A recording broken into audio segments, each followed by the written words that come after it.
Hola, es un placer estar aquí con ustedes. Esta es una cápsula de contenido del CNB, concretamente de tercero básico.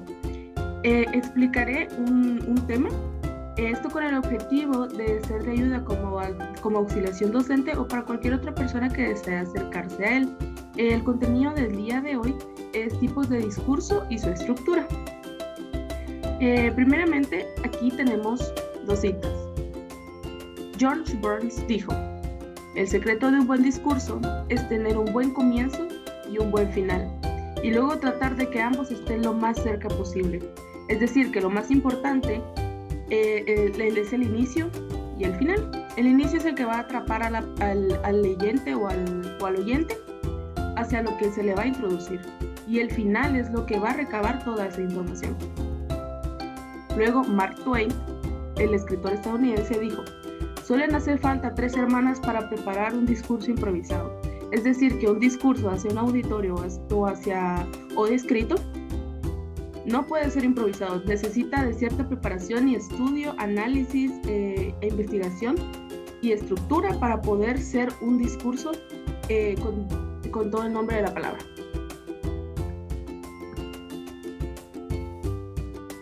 ¿Qué es el discurso? La Real Academia Española define discurso como serie de palabras y frases empleadas para manifestar lo que se piensa o se siente. Se propone discurso como el texto, pero el discurso es producto de todo el proceso de producción lingüística que se pone en juego para producir algo. Aquí hay dos conceptos distintos. Dice palabras y frases empleadas para manifestar lo que se piensa o se siente. Es decir, que el discurso puede ser lo que nosotros hablamos, lo que yo les estoy diciendo, o lo que ustedes le dicen a sus papás cuando quieren pedir algo, o lo que una persona habla cotidianamente hacia su receptor. Luego dice, se propone discurso como el texto, pero el discurso es producto de todo proceso de producción lingüística. Todo el proceso de producción lingüística, quiere decir tanto oral como escrita. Así que el discurso es un término no ambiguo, pero sí que es muy flexible, que puede aplicarse para diversos ámbitos según le convenga a la persona que lo crea, como veremos más adelante. Que se pone en juego para producir algo, es decir, que tiene un propósito, tiene propósito de producir información, de exponer. ¿Qué es el discurso? El discurso es un conjunto de palabras que se utilizan con el fin de lograr enunciar de forma normalmente pública, oral y cronometrada un mensaje donde se manifiesta aquel asunto sobre el cual el emisor piensa y tiene como objetivo informar, entretener o convencer al receptor.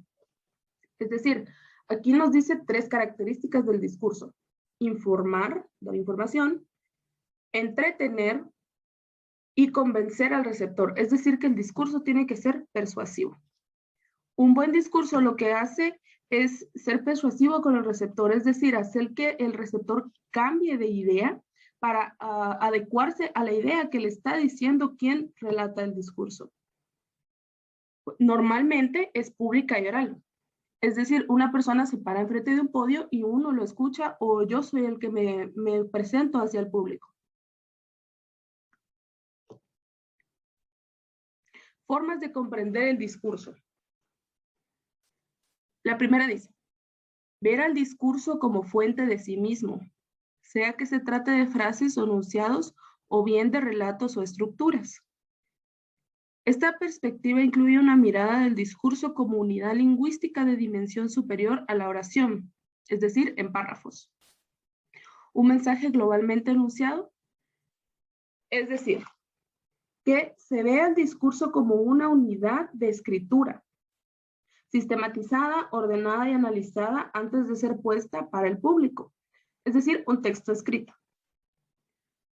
La segunda comenta, ver al discurso como parte de un modelo de comunicación. Se define como una determinada circunstancia de lugar y de tiempo en que un determinado sujeto de enunciación organiza su lenguaje en función de un determinado destinatario. Es decir, que vea el discurso como un recurso del habla. Por ejemplo, yo les estoy dando un discurso en este momento porque lo organicé, porque lo investigué y ahora se las presento como un público educativo. Es decir, ustedes tienen la función de ser un público educativo, es decir, el destinatario educativo y yo soy la educadora. El último dice, ver el discurso como una práctica social vinculada a sus condiciones sociales de producción y a su marco de producción institucional, ideológica, cultural e histórico-coyuntural. Es decir, ver al discurso como un producto relacionado con su contexto, en la época y en la situación que le tocó realizarse, hecho bajo ciertas circunstancias sociales. Entonces, como les mencioné antes, el discurso es un término muy sumamente flexible en el que se puede ver de distintas formas, de distintas maneras. ¿Por qué? Porque tiene el carácter para ello, para adecuarse según a la necesidad que presente el creador. Entonces, puede ser un discurso escrito, una oralidad cotidiana utilizando lenguaje coloquial, o puede ser visto como algo que sí fue preparado con tiempo, que fue preparado con antelación. Entonces, el discurso es eso, una forma de comunicación en la que se expresa y en la que se da información. Y ahora vamos a ver la tipología de los discursos. El primero es discurso narrativo. Este discurso relata una serie de hechos por medio de una trama y argumento. El discurso narrativo predomina en textos literarios. La cualidad del discurso narrativo es que a lo largo de este se presenta una intriga, que consiste en abrir uno o varios hilos de acción de que no se resuelve hasta el final. Dicha intriga es la que mantiene al receptor atento. Muy bien, en esto pues se presenta más que todo lo que es la novela, el cuento, podría decirse que también la fábula, a las que hemos estado acostumbrados. Es decir, que necesitamos tanto un narrador que puede ser omnisciente, testigo, personaje y cuasi omnisciente. Necesitamos un inicio que es en el que se da la introducción, en el que se presenta la situación y los personajes, tanto principales como secundarios. El nudo se desarrolla las acciones e inician los conflictos. Aquí se desarrollan las acciones que se mencionan aquí, que se deben desarrollar a lo largo de toda la historia para que finalmente obtengan un desenlace, es decir, el final del conflicto. Entonces, la estructura del discurso narrativo es concretamente la más sencilla de todas: inicio, nudo y desenlace. Hay que recordar que existen métodos de narración en los que el tiempo es lineal, es decir, que va una después de otra, es decir, primero, segundo, tercero, cuarto, quinto, etcétera. Pero en muchas ocasiones puede suceder los recurrentes flashbacks, en los que se explica primeramente el final de la historia y luego se va desarrollando las acciones que llevaron a ello. O entre narraciones se explica un suceso anterior que explica por qué sucede esto. Entonces, el discurso narrativo es muy versátil en ese sentido y por lo tanto, para que se entienda es necesaria una buena escritura, es decir, corrección y análisis de lo que se desarrolla para que se comprenda. Discurso expositivo. Tiene como objetivo explicar una idea, un concepto o una opinión, la cual debe ser de manera clara, objetiva y concisa de un tema en particular. Su objetivo es explicar. Es básicamente, se puede aplicar a lo que dijimos antes sobre el discurso, en el que puede ser una comunicación entre emisor y receptor, en el que se puede explicar cualquier tema, y lo cual también posee una estructura para que sea coherente. La introducción, donde se presenta clara y brevemente el tema, se destaca su interés. Desarrollo, donde el autor explica ordenadamente sus ideas, conocimientos sobre el tema. Y resumen, donde el autor sintetiza las ideas más importantes de lo que se ha expuesto anteriormente. Es decir, se necesita una introducción para presentar lo que se explicará, el desarrollo de todos esos acontecimientos, el concepto o la opinión, Y el resumen, lo que es una pequeña síntesis de todo lo que se expuso. Muy bien. Discurso argumentativo. Tiene la función de convencer al receptor sobre una cuestión a través de argumentos, sobre una postura, tesis o idea que se desea demostrar. El emisor hará uso de distintos elementos que apoyen sus ideas como datos, opiniones, pruebas. Es un texto subjetivo. También posee una estructura. Pero primeramente vamos a hablar sobre esto. A través de argumentos, lo cual quiere decir a través de ideas válidas que estén fundamentadas en documentación. Los argumentos no pueden surgir únicamente de la cabeza del creador, no. Necesita tener una fuente en la cual basar su conocimiento. ¿Por qué? Porque esto lo hará verídico. Es decir, los argumentos deben ser verídicos para que sean tomados como reales. Dice, el emisor hará uso de los distintos elementos que apoyen sus ideas como datos, opiniones y pruebas, lo que les mencionaba. Las pruebas, la fuente, la bibliografía es fundamental para realizar este tipo de discursos. ¿Por qué? Porque en ellos se basa la información un tanto objetiva y la subjetividad que es el argumento del creador. Muy bien. Y ahora pasaremos a explicar lo que es la estructura de este discurso. Presentación del tema. Se define brevemente el tema que será argumentado. Es la introducción de la tesis. La tesis es la postura que se va a defender. Exposición. En esta etapa los hechos son puestos sobre la mesa y son explicados. Argumentación. Es la base fundamental. Aquí el emisor utiliza sus argumentos para persuadir al receptor. A esto es lo que forma el discurso argumentativo, obviamente, que es la argumentación. El emisor, a partir de lo que investigó, de sus pruebas, realizará la argumentación y las validará con ello, para que de esa forma, quien esté escuchando el discurso, quien lo lea, sepa que sí existe esa veracidad de lo que dice. Y entonces es ahí donde se aplica una de las características del discurso, que es la persuasión, convencer al otro de lo que yo estoy diciendo, hacer que cambie de postura. Y conclusión. En este punto se sintetiza lo expuesto, resaltando los argumentos más importantes o convenientes. Es decir, aquí se coloca la síntesis de lo que se explicó anteriormente.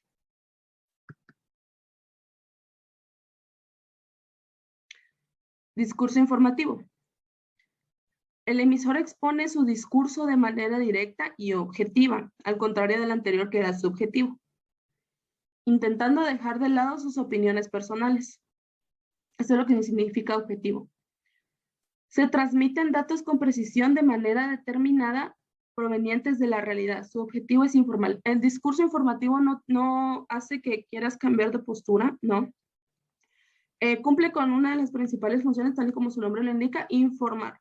Concretamente sobre cierto tema, dando estadísticas, datos verificables sobre cualquier tema. Si yo quiero hablar sobre el calentamiento global, voy a colocar información pertinente y al mismo tiempo que objetiva, sin poner mis opiniones personales sobre lo que yo considero que está mal con el cambio climático, por ejemplo.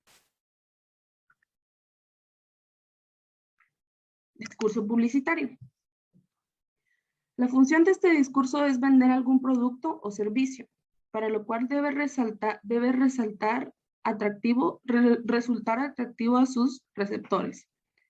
Es breve y favorece al producto que se publicita. Este es uno de los más sencillos porque es un discurso que se prepara, es cierto, pero no es uno que requiera gran investigación, sino que a partir de todo el proceso de realizar cierto producto, vamos a publicitarlo, a decir que es el mejor producto de todos, aunque sea igual a otros, a decir que este marcador es el mejor del mercado, que resaltará tus palabras con la mayor eficacia posible. Y tiene que ser corto y tiene que favorecer al producto. Tiene que hacer que este marcador sea como presentarlo como el mejor del mundo. Partes fundamentales Partes fundamentales del discurso al pronunciarlo. Es decir, esto se aplica cuando es en un oratorio. Exordio. Es la parte donde se busca preparar el auditorio para que esté atento y dócil a lo que se va a decir más tarde. Tiene como finalidad conseguir que el público esté dispuesto a prestarle atención al emisor y así que éste pueda lograr una buena comunicación con el auditorio. Es decir, el exordio es la primera parte, donde se busca que el público respete a la persona que va a hablar y no introduce el tema, sino que simplemente coloca al emisor como el presentador. Exposición. Durante esta sección se enseña al público los puntos más importantes que se pretenden defender. Debe ser breve para no aburrir al público y evitar la irregularidad entre el discurso y tema. Es decir, en esta parte se presenta una especie de índice con los puntos más importantes a tratar, donde se resalten, se recomiendan 5 puntos, dependiendo de la extensión, para demostrarle al público cuáles son esas 5 partes importantes en las que deben estar atentos. La argumentación es un acto de habla, es un medio para conseguir un entendimiento lingüístico, que es el fundamento de una comunidad intersubjetiva donde se logra un consenso que se apoya en un saber proporcional compartido. Es decir, la argumentación es en la parte en la que se busca persuadir al público. Y el epílogo es la parte más fundamental, ya que en ella el emisor hace una recapitulación de lo dicho a efectos de luego facilitar el recuerdo de los puntos fuertes y así apelar a los sentimientos y a la emotividad de los oyentes. Es decir, el epílogo va a recaer en los puntos que fueron tratados y al mismo tiempo va a tener una cierta parte de subjetividad para hacer que los oyentes se muevan por él, para que los oyentes regresen y tengan esa parte de persuasión que busca el discurso. Aquí te dejo la fuente de esta presentación en la que puedes ir a ver el documento, el cual trata justamente sobre los tipos de discurso de su estructura. Igualmente lo dejaré en la descripción. Ahora pasaré a explicar la hoja de trabajo que preparé sobre este tema, los tipos de discurso y su estructura. Muy bien, aquí te indico grado tercero básico, año 2021, y el objetivo es tener conocimientos básicos sobre los tipos de discurso y su estructura. Es decir, la tipología de los 5 que te acabo de mencionar. La primera actividad dice: realizar un mapa mental con los 5 tipos de discursos presentados en clase. Puede ser virtual o a mano. Si lo haces manual, debes escanearlo, coloca el link para visualizar el material en ambos casos. Aquí te dejo el espacio para que coloques el link. Si lo haces a mano, como indica, escanéalo o tómale una fotografía. Lo más fácil es subirlo a tu Drive y obtener el enlace. Ahora dice, la segunda actividad. En el siguiente espacio debes escribir un discurso corto, argumentativo o expositivo de temática libre, lo que tú desees tratar. Si desarrollas un argumento, ten especial énfasis en la tesis. Si desarrollas el argumentativo, ten cuidado en la tesis, es decir, en la postura que vas a defender, y recuerda siempre utilizar, más que todo en el argumentativo, una documentación verídica, es decir, puedes acceder a artículos, tesis de otras universidades o de que estén verificadas por alguna institución, y aquí te dejo el espacio para realizarlo. Puedes utilizar la temática que tú desees. El instrumento de evaluación es una rúbrica. Tenemos los criterios, que es el primero del mapa mental. El mapa mental está organizado. El mapa mental posee información puntual, es decir, que la información es corta, concisa y clara, al mismo tiempo que pertinente para lo que se solicita. El mapa mental contiene la información necesaria para sintetizar el tema. El discurso escrito, la segunda actividad, explica bien el tema seleccionado. El discurso escrito posee todas las partes que un discurso argumentativo o expositivo debe tener. Te aconsejo realizar el mapa virtual en una página como MindMaker o Canva. Igualmente te dejaré la descripción, en los links en la descripción. Y con lo que respecta al discurso, hazlo de la forma más simple posible. Utiliza un lenguaje formal, pero que al mismo tiempo sea comprensible, y realízalo con tranquilidad. Recuerda que esto es un ejercicio para que tú practiques, es decir, que puedes corregirlo o analizarlo las veces que tú desees. Y recuerda primeramente leer toda la información que vas a colocar o que quieres colocar. Léela, compréndela y escribe sobre el tema. Espero que haya sido de mucha utilidad esta cápsula. Muchísimas gracias por haberme acompañado en este momento.